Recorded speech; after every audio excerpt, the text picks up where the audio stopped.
Welcome, everyone. January 27th. It is EDU Endpoint office hours time. So glad you're with us. Yeah, hoping that everyone is faring well in the winter weather. I'm in Texas, and our big flex right now is that we did not lose power, and we are good to go. So it's still a little bit chilly, but they just closed schools again tomorrow. Like as of 30 minutes ago. So we're still kind of snowed in, but it's all good. So hoping that you and your families are safe and that everyone is doing well. We've got a few updates to talk about. Not too much on really the Intune front, but a lot on the Windows front. And Richard is going to talk to us a lot about this. So if you've been wondering what's going on with all the out of band patch releases that have gone out, and maybe questioning how you're supposed to deploy those or in what order. Hopefully this will help you guys. So I'm gonna minimize this screen. I'll get you guys the links in the chat as always, and then we'll get this recorded as well. So a couple of different things. Let me just exit here and pull this one up. Nope, that is not what I want. Give me 1 second. I don't even know. Was that an ABD session host or was that a Yeah. 365? No, it was an ABD. Well, then you need to set up SSO so your edge works right. Yep, that's because it's an ABD and not one 365. Okay, so just from the Intune perspective, Windows Backup for Organizations has expanded to the first sign-in restore. I think this was actually under the Windows section, but it's the first tab open for me, so this is what we're going to talk about. So if you have started utilizing the Windows Backup for Organizations, this is where we can back up users' Windows settings and store apps and get those restored in a recovery scenario. And this can all be managed through Intune directly. Again, this is just kind of the personalization features, not necessarily their documents or pictures and other files, right? A lot of that is done through OneDrive, but this is the actual Windows settings themselves is now stored here. Once you get this deployed, it's in private preview right now, but we are bringing it to where you can enable Windows backup for organizations to be restored during the UBI phase of the Windows setup process. So that does provide a seamless experience for your users to accelerate that recovery back into the desktop.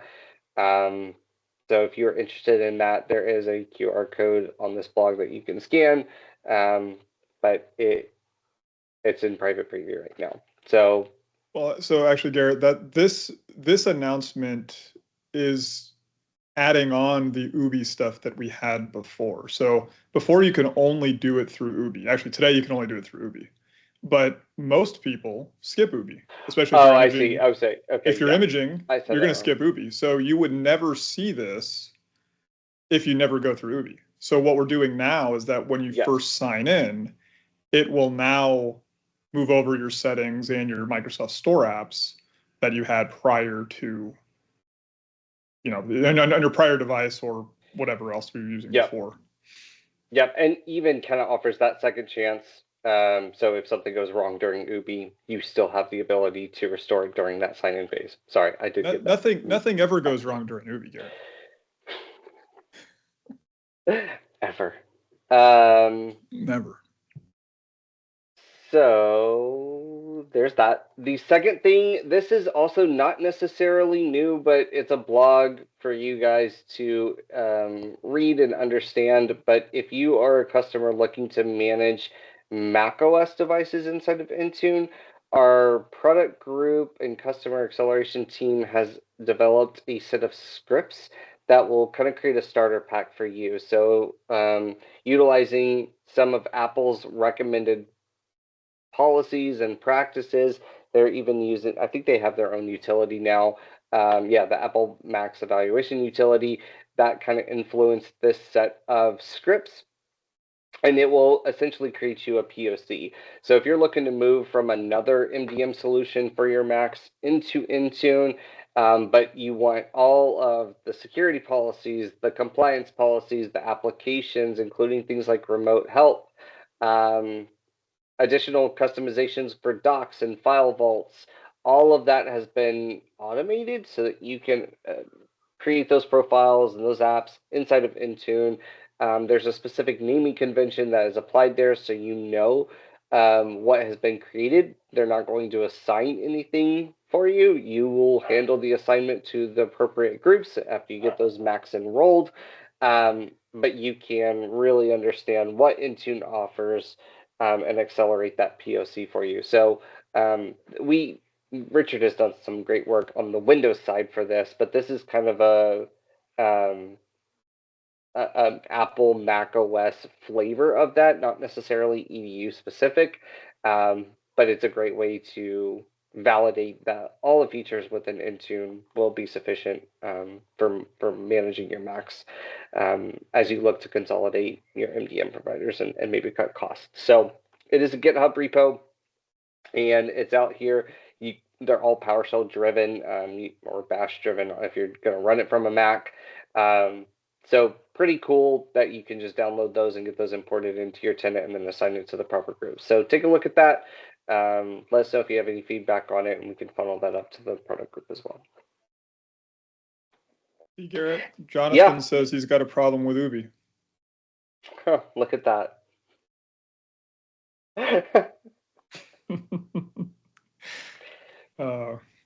Good times.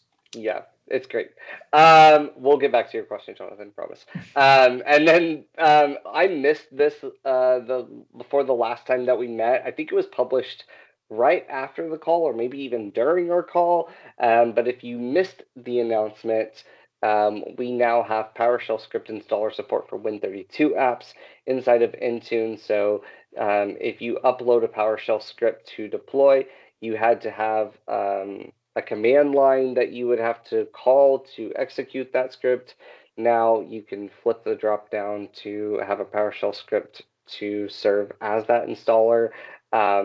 If you have other apps that you've used a PowerShell wrapper for, you can now just call that PowerShell script directly instead of trying to wrap that up inside of a Win32 app and then call it directly. So we kind of streamlined this a bit. This was available for the enterprise app management applications, right? If you're using the enterprise app catalog, which is part of the Intune suite, but they did bring that to the standard Win32 app. So I think everyone's been waiting on this feature, and it's finally available. So just a heads up there. Okay, those were the things that I was going to run through.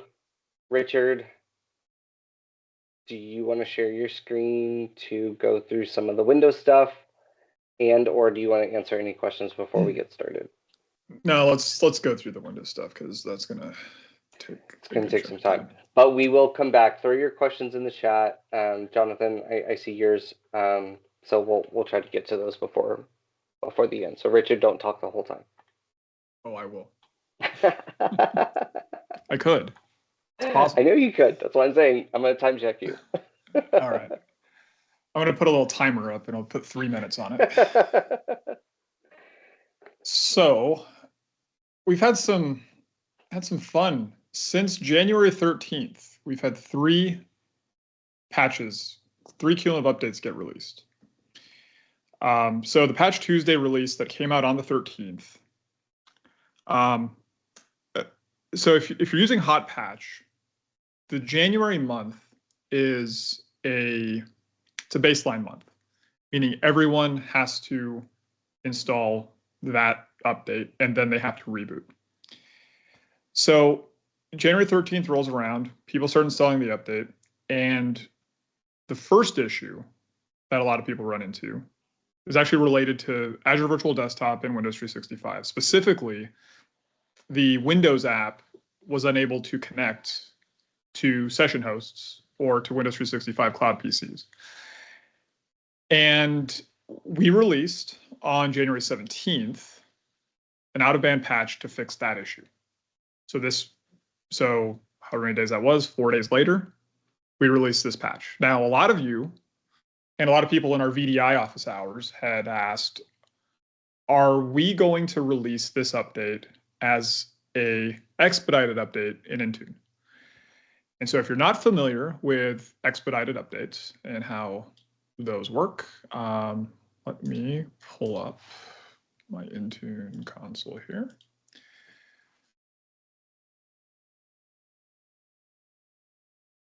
And if we go to devices and Windows updates,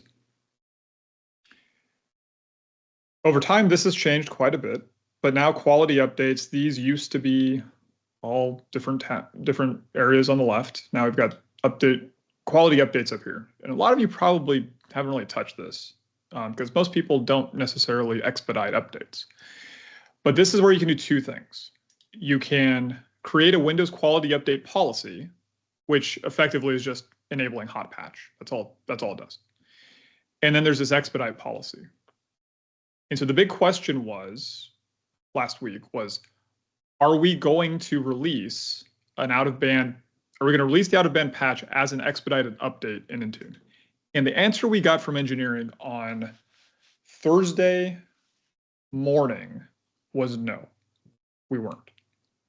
And so during VDI office hours, I told everyone, no, we're not going to be releasing this based on what we were told. However, a ton of feedback came in because the logical thing to do here is that if you have an out-of-band patch and you can't deploy it through Intune, and a lot of customers have adopted Intune for patching using Windows Update for Business or Windows Update Client policies, as we're calling them now, we've told people to go this direction. But when out-of-band patches come, and if we don't release them through expedite policies, then there's no way for you to deploy them easily. So what some people were doing was that they were taking the MSU file. It would just go download from the Microsoft Update catalog the MSU file and then repackage that as a Win32 app and then deploying that out. But if you do that, you've got to create a detection method. You got to create a requirement rule. You got to test this to make sure that it installs correctly and that the status comes back. Like all this, there's a lot of testing that goes into all that.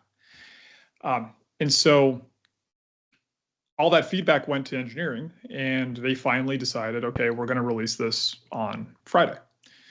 So on Friday, we get the update listed here. You'll notice that the date is not the same as what we have here because that's the date that the update was released in Intune, not the date of what you see in the portal. Or I'm sorry, the date that you see for the update here is what was when that was released, but that update is not, that date is not the same as this. This is when we put it here into the portal. So we have this update. So on Friday, I was like, okay, cool. We've got it out. That looks good.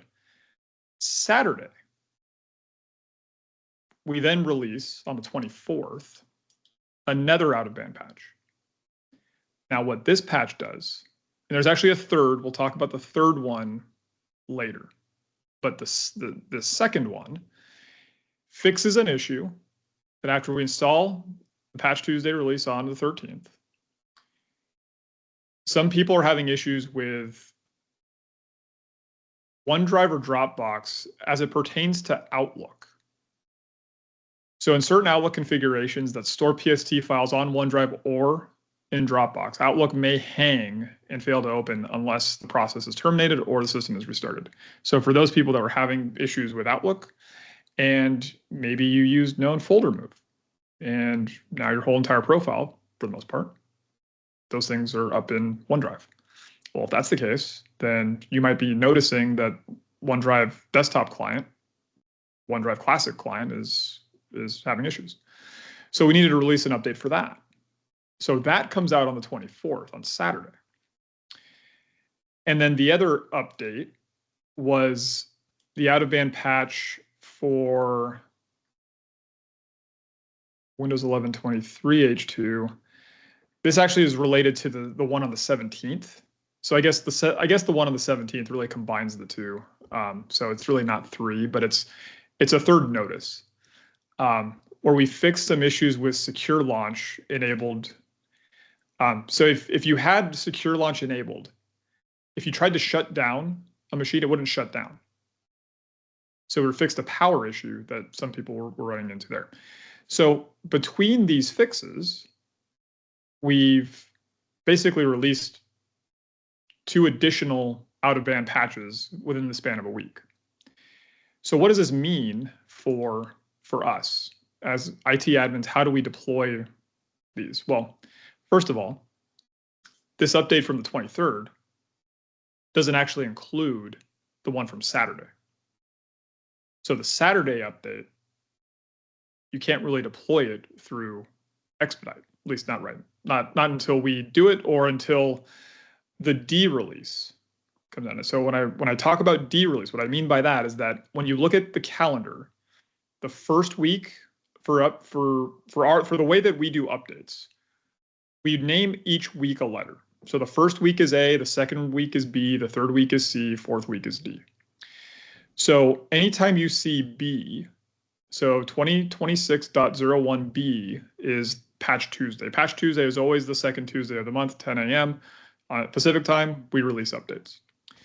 So that B week is what you'll generally see in here, but you'll also see it most months, except for December, because of the holiday. We don't release a preview release, but we release preview updates the D week. So the D week would be the 4th week. And those are preview updates that don't include any security updates. Because everything's cumulative, you'll have the B updates with security updates, but you won't have the next month's security updates. Those get released during the B week. So that D week, those are your preview updates for any performance fixes, any enhancements to the OS, any new features, bug fixes. Those come in the D week. The D week then rolls up into the next month's B week. So most people never deploy that preview update. The D week usually never gets deployed by people. But you should see a D week update in Expedite. And so you can deploy that. And so what I'm suspecting is that when the D week updates come out for next week, we should see an Expedite for that. I don't know if we're going to see an Expedite for the update that was released on the 24th on Saturday. We may, I don't know. So that's the Expedite. That's what we have for Expedite right now. So if you wanted to fix the AVD issue right now, and you're not using Hot Patch is important here. I'm going to talk about that here in a sec. But if you're not using Hot Patch and you just want to get this update out, now you can do it through Expedite. And it's really simple to deploy. You just select this. You say, if a reboot is required, select the number of days before it's enforced, and you'll say either 0, 1, or 2 days. So if you want an update to go immediately for Expedite, select the update you want, select 0 days, and then give this a name, whatever I'm putting there. And then you just assign it, and that's it. Assign it to a group. You can test it with a small group, and if everything looks good, then you can deploy it more broadly. Now, what was really interesting was that I think it was Joseph had posted in the chat Monday morning that he saw that there's a Hot Patch update that came out. And I don't have the Hot Patch stuff up here right now. Let me see if I can find it real quick.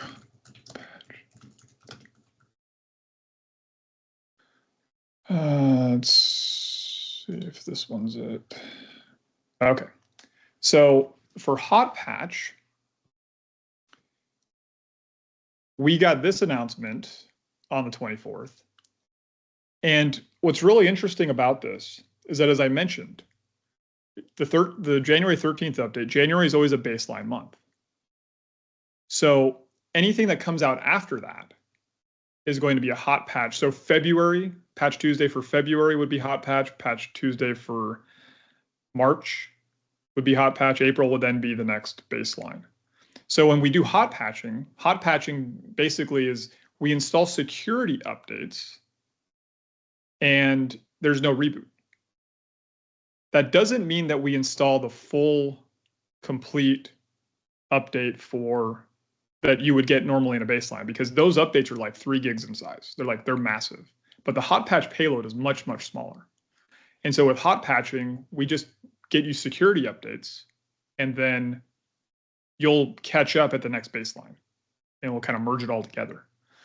So what was really interesting about this fix is that what we included on the 24th wasn't necessarily a security-related update. Now, one might argue that, well, I can't get into my AVD environment, therefore it's a security issue for me because I created my AVD environment or a Windows 365 environment to get access to secure PCs. But it's not truly a security issue, meaning that there's no 0-day, there's no CVE that's out in the wild that that people are taking advantage of. Like, that's not happening in this case. But the problem is big enough, and the number of updates that we've already released 2 updates that we just need to get this thing fixed, and we don't want to have another reboot to fix this. So we could release it through hot patch. And so in my environment, I've got hot patch turned on, and when I saw that we had released this as a hot patch update, I was like, okay, how's this going to work?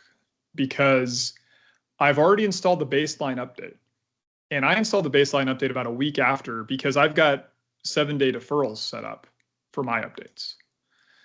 So in talking about how we do update rings, and this all ties into auto patch as well, because auto patch leverages your rings.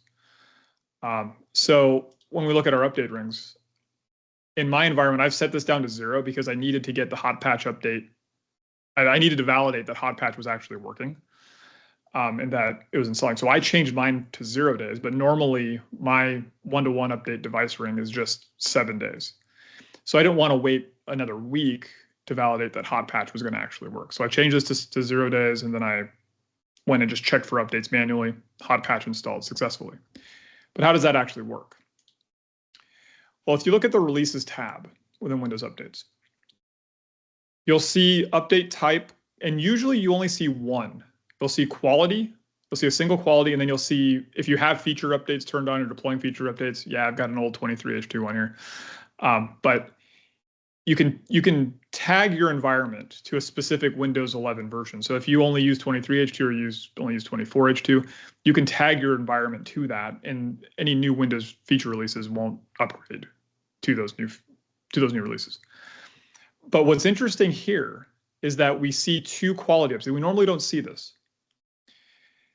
We see 2601B and then 2601 UBI. Well, why would I see both? Because if they're cumulative, I should get everything from Patch Tuesday, and then I should also get the UBI after that.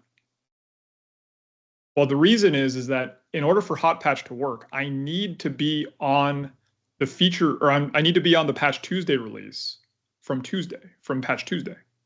So I need that first. I need to take that reboot, and then I need to take the UBI after that. So I'm going to get 2 updates to install, but only 1 reboot. I get just the B release reboot, and then with hot patch, I just get UBI. I get the out of band patch, and that's it, without a reboot. So if you came in here and you looked at this and it looked weird, that's why it shows up this way. You don't have one, you have 2 quality updates, but you're only getting 1 reboot, and I've confirmed that. But if your update rings are set to deferrals, so if you have deferrals set up, then you're going to notice that the hot patch update probably isn't going to install right away. You'll have to wait for the quality deferral. So that brings up a question. It's like, well, I'm sort of stuck here, because if I want to get this out-of-band patch installed, how do I get the UBI patch installed? Do I adjust my rings to drop the day down, or do I deploy an expedited update? Like, what's the better approach? Well, here's the rub. This was released on the 23rd. So this only includes the AVD and Windows 365 Windows app issue. This does not include the issue from the 24th. So the hot patch update, though, includes the issue from the 24th. or wherever my tab was for that. I got too many things. Oh, this is the hot patch one. So this includes the 24th, but the expedite update only includes the 23rd. So if the issue that was fixed on the 24th doesn't matter to you, which it's not really this, but it's more so the Outlook and OneDrive issue. If that issue doesn't matter to you and you don't want to mess around with your update rings, then set the expedite policy, deploy the patch from the 23rd. This one has the AVD Windows 365 fix, deploy that out. But if the other issue impacts you, then you're probably going to need to play the game of, first you need to get hot patching enabled if you don't have it. But then once that happens, then you'll need to adjust your update rings until we get, if we get an out-of-band patch for the patch that came out on the 24th. Hey, Richard. So I was just I played with this yesterday. I have a similar setup to what you have, and what it seems to be happening, I have a like a 7 to 10 day deferral on my rings, and I noticed that, you know, if I went in, they got the Patch Tuesday update a few days ago, and they were working. I also have hot patch enabled, and it was it got that, and then I could go in and search for updates, and it wouldn't pull in the hot patch at all. So on a test group of devices, I set up the expedite on those devices without changing anything else, and then they all immediately started picking up the hot patch, but only those devices that I assigned the expedite to, and it was the hot patch that you were just referencing there that they picked up and installed. So it almost seemed like setting up that expedite there was triggering the hot patch to appear for those set of devices. Ones that I hadn't targeted still aren't picking that up, but all of the ones I did target are picking it up. So I wasn't sure if that was expected or not.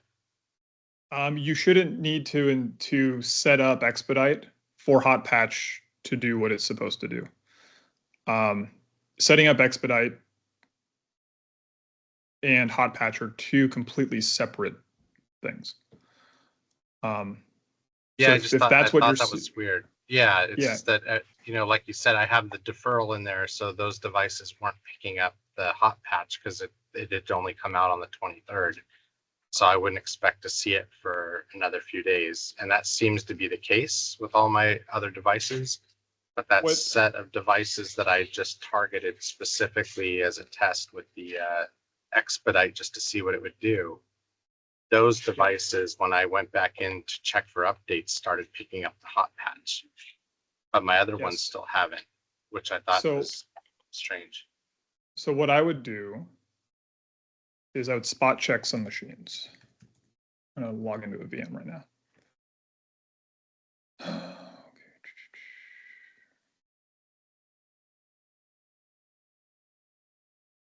So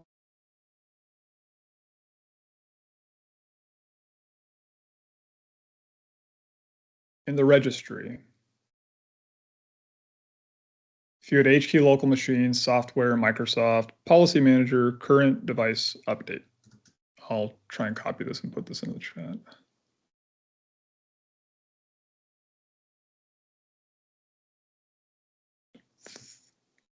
Nope, it's gonna work. Hang on one second. I had a plan and I stuck to it, and I wanted to make sure I put my release on to that plan, and that's exactly what I did. I definitely think that this initial payment says it deserved it for sure.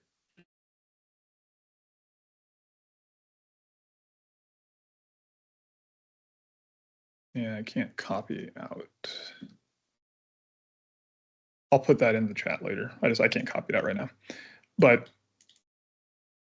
what you'll want to look at here is allow rebootless updates should be set to 1. And then your deferrals, defer quality updates period in days. this is what I changed from 7 to 0. And then once I did that and I just checked for updates, I immediately got the update was installed without a restart. So you'll want to make sure that the machines have gotten the policy. And you just spot check a machine or two. This is the fastest way to do it. You could wait for reporting, but I tend to just make the change and just go to the registry and just start syncing and refreshing and just validating that way. It's just going to be faster than waiting for the syncs to do their own thing. But once that's done, then, like I said, just search for updates and you should see them pretty much instantaneously. I didn't have to wait very long at all. I also didn't, like I said, I didn't deploy any expedite updates because I wanted to validate the hot patch scenario that that worked the way that I was expecting it to. So yeah, that's how it should work. All right. Now, Gary, am I missing anything else? No, but I would, for the sake of the recording, at least touch on auto patch. We kind of touched on it, but maybe you can show it that depending on how your auto patch group is set out or set up with the deferrals and all of that, right? The quality updates should already be included in the auto patch group, and those should be operating on your behalf. And I think we saw that kind of on your standard setting there. But I would touch upon that. And then Omar has a question. Don't we also need the Microsoft Update Health tool installed on endpoints that's set to receive the updated or the expedited update from Intune? Doesn't that allow for the expedite policy to bypass auto patch schedule? Yeah, that should no longer be the case anymore. You shouldn't need that update any longer. At least you shouldn't have to deploy that update. You should say it that way. Okay, so for auto patch groups, like the groupings for the most part don't really matter as much because it really boils down to what you have in your update rings and whether or not you've enabled hot patching. Like everything we looked at from the Windows Update client policies perspective, that's separate from the grouping. Like all the grouping really does is just helps us create the update, the actual rings themselves, not the update ring like the policies that are within it, but the size and the scope of the rings. Everything else, for the most part, is kind of handled by what we set up in the policies. The one issue, though, is when it comes to release schedules. Yeah, it's with the release schedules and your deferrals. But again, this goes back to what I was showing earlier with the update rings, where within your update ring, you can change what your deferrals are. And so that's just the thing to be aware of, is that whenever we're trying to push out updates outside of our normal update ring schedule, again, out-of-band patches, if you're trying to deploy those out, expedite is the way to go. And what I'm hoping is that this situation has broadened the scope of what meets the quality bar for an expedited update in Intune. Because in the past, it's only been security related. That's why we didn't see anything up until a lot of the pressure that came in from customers, from internally, us here internally at Microsoft. It's like, what better time to release an expedited update than something that's actually breaking a significant, product that a lot of people are using. So, and there's no other way to realistically deploy that MSU outside of having to repackage it. So right. I completely understand that most out-of-band patches are security related, but there are times when we have features and functionality that are just completely broken that we do need to release an out-of-band patch, and we need to make it easy to deploy it. So I'm hoping the bar has now changed so that if this happens again, that we've got a much quicker response on the Intune side of things for the out-of-band patches to be available, and that we don't necessarily have to rely on either messing with our update rings, having to turn hot patch on just to get the UBI, the latest UBI, because again, we don't have the latest UBI. We have the one from the 23rd in Expedite, but we don't have the one from the 24th. So there's still some work to do there to get that. Yeah, and even though they're cumulative, right, like it doesn't matter because it's not available in Intune. So you still have to repackage. If the Outlook OneDrive issue is impacting you, yeah. Right. But I think, and there's probably quite a bit of people that are actually impacted by that. And then there's also the issue, if you're still running Windows 11 23 H2, and if you have secure launch and you can't shut down your machine. That issue, I think, it's probably not as broad.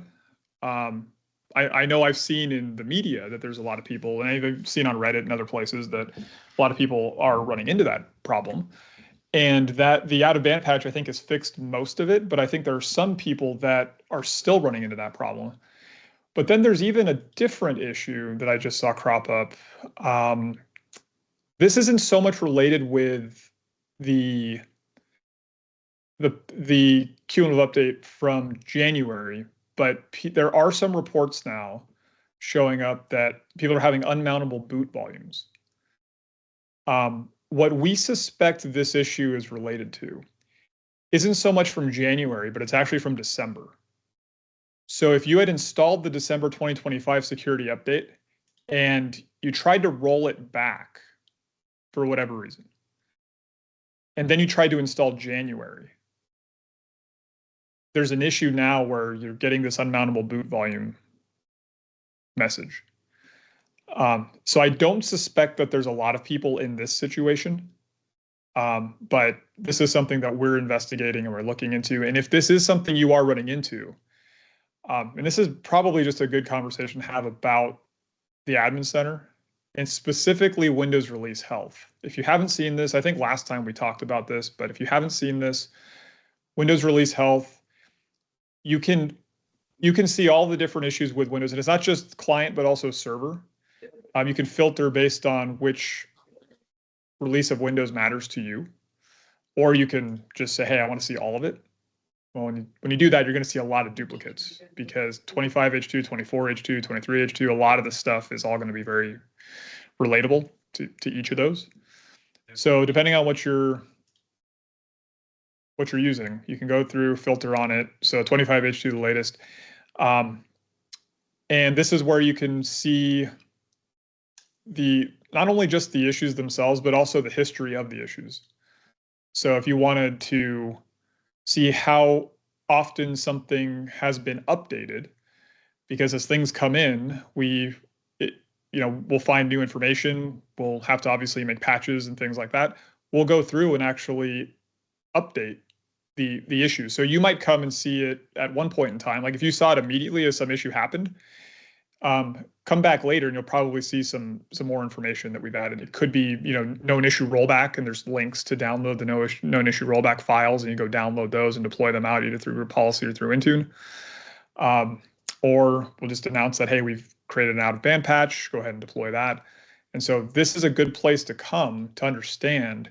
And this is actually, quite honestly, where I go, as Garrett and I are working on the sessions every Tuesday when we meet up with you guys.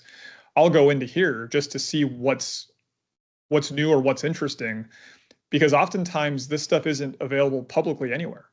You won't see it on any like learn.microsoft.com pages or anything like that. The only place you'll see this information is within Admin Center. So if you don't have access to this, try to get access to it within your tenant. It'll definitely help you out to just be made more aware. And then through preferences, I think you can get email notifications about, you can put email addresses separated. So you can put 2 in here and then select the different Windows releases you're interested in. And is there anything else? I think the 23H2 issue The secure launch one. The one last thing that I want to just bring up here is that if you are running into this secure launch issue, some people have said that the out-of-band patch that were released for this didn't actually fix their problem. And we are aware that there's a subset of devices that are still impacted by this. And so we are investigating it. So, but for the most part, I think most people should be resolved with the out-of-band patch to fix that issue. But if you're not, just know that we're looking into it. Let me do that. All right, what questions we got? I think that's it. Joe was kind enough. He already had regedit open to that exact location, so he supplied that location in there, so you're good there. Cool. Thanks, Joe. I guess one other question was, Luis said, what about config-man? How would we do this in config-man? How would we do this in config-man? It should all be through the software update point. It should all be synchronizing. No, the out-of-band patches actually weren't available to WSUS. Okay, through Windows Update. It was only available through the Microsoft Update catalog. Okay. So for those situations, you'll have to deploy the MSU. So you'll just make an application in Config Manager, deploy the MSU, and so it basically just be like deploying an MSI file. Deploy the MSU, probably use what WUSA, whatever the silent switches are. You're like recalling, you're going back into. It's like, yeah, I had to go back. Files to the package program days. Yeah, I had to go way back. Well, I don't know. You can still use package programs, I suppose, but apps are better. Okay. Yeah, so I think as far as questions related to this topic, I think we've got them all. So Matthew says, I double checked on a test device that's enrolled in Hot Patch. In the registry, I've confirmed that quality updates are deferred 10 days.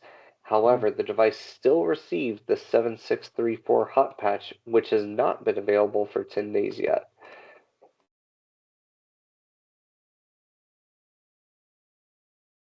But you did do the expedite, I did, though, right? Yeah, I did deploy the expedite to this. Yeah, so that's the one difference. That's triggering it, which is fine because that's what I'd like it to do in this case.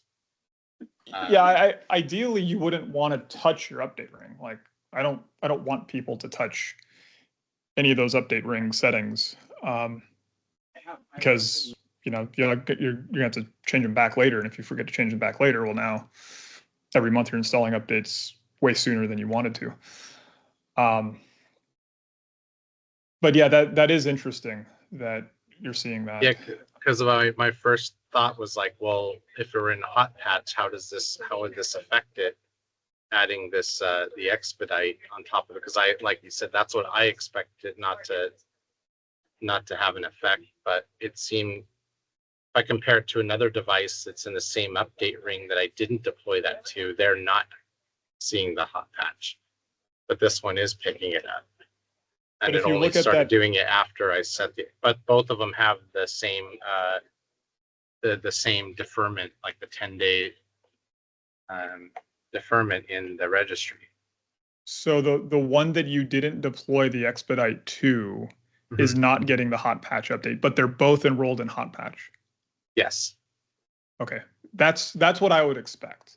So it could be that the expedite is expediting your Hot Patch. Yeah, that's what it seems like it's doing. Yeah. Yeah. Okay. Interesting. Which, if that's how it's supposed to work, then great. It'd give me the control to do that without touching my update rings, which is what I'd like to be able to do. But I was just confirming if that was, right, expected or not. Like the ideal situation is that you would an out-of-band patch comes out, and then you would want to deploy that through expedite.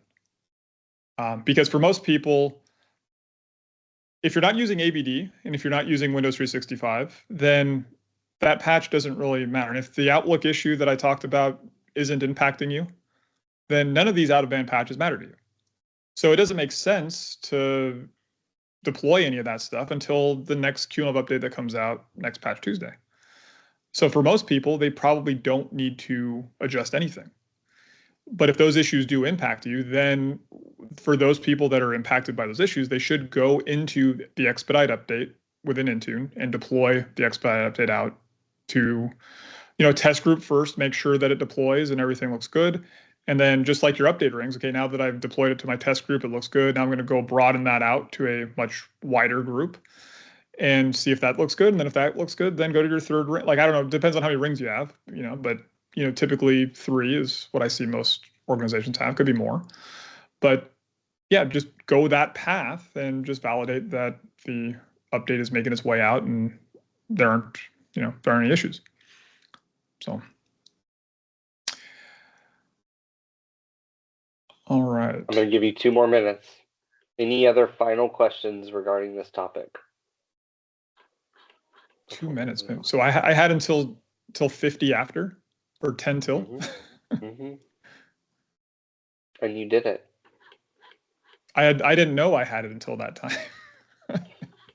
No, I'll decide when you can stop talking. This is some arbitrary Garrett time limit that the presenter has no idea about.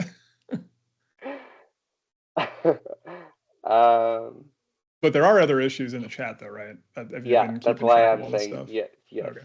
I was just looking at the last comment. Okay. Cool. Then we are going to move on. Thank you, Richard. That was fantastic, as always. Everyone here is very appreciative. Let's see. Look at those reactions. So Jonathan's question: has anyone been experiencing an issue with Ubi? I should say Ubi, the out of box experience, not Ubi, the out of band update. So make sure you get your Ubis correct. It's the Ub and the Ubi. Yeah, it should be Ub and Ubi. Be careful with that. Well, I've been mixing it up too. So has anyone been experiencing an issue with Ubi restarting after device enrollment on user-driven devices? Having the user try to sign in again causes it to try and fail to re-enroll the device. Not able to tie it to any changes on our end. Was curious if anyone else is seeing weird things like that, or if it's just us. I don't know that I've done any. The first thing that comes to mind, is this with Surface? You can put it in the chat, or you with can what? Come Sorry, here, Jonathan. Is it Surface? A Surface service devices? I don't believe so. I can double check, but so there are a number of reasons why a machine can reboot during autopilot. One of those is actually whether or not the device has actually been enrolled by your OEM. And Garrett, you know full well what this issue is because we had this issue with a customer a long time ago. Yeah, so with autopilot, and this is probably more than a 10-minute discussion, and I know we have other questions, but with autopilot, when you enroll a device, it can either be enrolled as high trust or low trust. And a high trust enrollment, and this isn't really documented very well, but a high trust enrollment is an enrollment that your OEM does on your behalf. They do it through an API, or typically it's actually done through the API. Yep. When you do the enrollment via the CSV file method, that actually is a low trust enrollment. And so what is the difference between high trust and low trust? Well, with high trust, that's what actually allows us to use DFCI, or the device firmware configuration interface within Intune. So if you wanted to control the firmware, control the BIOS within a Surface device, in order to do that, you need to use DFCI. In order to use DFCI, you need to have a high trust enrollment. If you don't have a high trust enrollment, you can't use DFCI at all. So those that are managing Surface today, if you're uploading everything through a CSV file and you're not having your OEM do it on your behalf, then your devices are low trust enrollments. And so right now, the only thing that impacts that I'm aware of, I haven't looked at this in a long time, so things may have changed the last time I looked at it. But the only thing that I'm aware of that this impacts is DFCI. It could be that it's going to impact other things later on down the road from a security standpoint. if not things that are maybe already in place today. Again, I haven't looked at this in probably 2 years, so things may have changed. But that DFCI high trust enrollment, that actually requires a reboot. And so if you're seeing reboots, that is one reason. The other reason is that there's actually a number of policies that you can set that that will require a reboot. So depending on what policies are set in the environment, while you go through autopilot, it will reboot the machine. I know there's countless blogs out there from the community. I wrote one a while ago. I have to go dig it up. But there's a registry location that shows you the only URIs that are effectively the policies that will trigger a reboot. So depending on what's set, you could get a reboot just by no fault of your own, not knowing that a policy will require the machine to reboot. So there's a possibility there as well. Could also be application related, depending on your apps. There's a possibility that some other thing could trigger a reboot. So it's hard to pinpoint exactly what that is. But again, I know there's tons of blog posts out there over the years from people, running into issues with autopilot and unexpected reboots. And then, having to the actual biggest problem, I think, Garrett, you and I were running into this with, is having to double sign in. Yeah. Because students, because we were doing a large deployment for a K-12 district, that students, we don't want them to have to sign in a second time. Sign in the first time during UBI, and then we'd get through it, and then they'd get to the desktop. But the reboot broke that. And then so you're forced to sign in that second time. And for us, we were like, why is this doing this? Like, it didn't make any sense. I didn't even think we had any policies configured. Right. And then come to find out, it's like, oh. Yeah, and the DFCI stuff, that is documented. Like, if you look at it, it says high trust and low trust, but trying to find information on what classifies as a high trust versus low trust, that isn't well documented. But I did find the blog that you had written on this, Richard, that lists all the, at least at that time of writing, was all the CSPs that could trigger that. So I threw that in the chat, Jonathan, so you might take a look at that too and just compare to the policies that you're deploying and see if anything is in there too. But that is something we've run into before. Yeah, and I'm sure Rudy has got a blog post. I was going to say Rudy's got one too out there. I'm sure you can. So you can probably go spend an evening reading that and learn all sorts of fun stuff about Intune and reboots and autopilot. Yeah, good luck though, but let us know. And if you're still having issues and it's not a this, I would definitely get a support ticket opened up. It looks like Jose and a few other people have had some similar issues. So especially if it's more widespread, make sure you're on the latest UBI. I'm just kidding. The latest UBI. Well, we do have patches for UBI. Yes. We have ZDPs. How do you say ZDP? Zip. Zip. The UBI zip. Yeah, hopefully that helps, Jonathan. At least points you in the right direction. All right, last question from Dustin, and it's kind of long, so hang in there. We're currently having an issue with a large number of CI timeout errors for ConfigMan Software Center available applications. Anyone else come across this? Typical fixes like new revisions on apps are not working, but if we remove the OS global condition requirements on our applications, the CI timeout counts come down. It looks like to us that the client is timing out processing those global conditions for the OS requirements on an application and building a huge ccmstore.sdf file. Right now we're working with a MS support rep to see if we can find a broken model ID through the logs, but was curious if anyone has run into issues and that there is a thread on Reddit that explains exactly what they're seeing. So I don't know if anyone in the community has seen that. I personally haven't had anyone raise that, nor have I looked into that. Okay, I appreciate it. Sorry for the long post there, but just figured I'd throw it out there. Oh, it's all good. Yeah, all good. Yeah, if it's like an OS global condition, I'm kind of wondering if could this be like related to like a Windows version or something like. So it only lists like Windows 11, Windows 11 ARM editions. It doesn't do it by like 25H2, 24H2, or anything like that in the OS global conditions. And our other global conditions like disk space, those ones report back fine. But you can actually see in the CI downloader log the device stumbling, trying to process the OS requirements, and then basically just erroring out.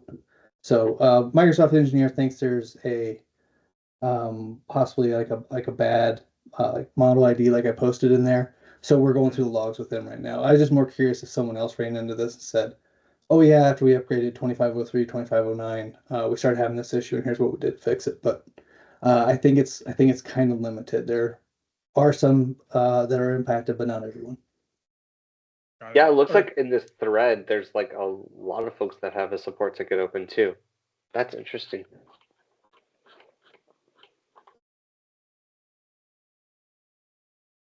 Well, if anyone has some knowledge to share with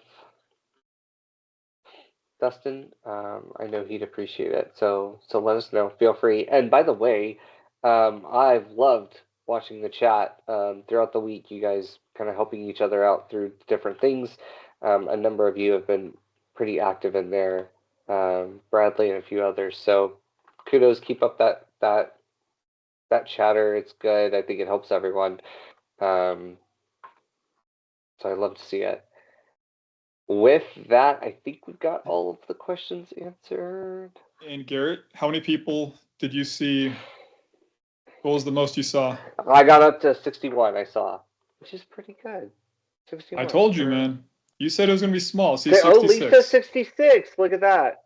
That's about normal. Like, even if they're frozen over in like the frozen tundra. Okay. You know, we might have people in Siberia that join every week. Like, it's possible. I mean, being frozen doesn't mean we can't reach the meeting from home. Exactly. That's what I'm saying. That's right. We are a global force here, Garrett. Doesn't matter where you're at. We got like, I'm sorry, whoever was at the beginning was saying that, you know, they're like minus 30 degrees. So. Yeah, minus 18. Yeah, but you know, at night it gets colder. It's true. It's true. All right, everyone. Well, thank you for joining, Richard. Great job, as always, explaining all of the latest Ubies and all the goodness that was there. Definitely appreciate it. You guys stay warm, stay safe. Don't make any reckless decisions. Okay, I want you all to come back in 2 weeks. Don't end up on Fail Army. Because my wife and I watch that religiously. There are so many people that just slip on ice. Like, don't do it. Yeah. Don't do it. February 10th. We'll be back February 10th. So we'll see you guys in a couple of weeks. And take care. All right. See you guys. Bye.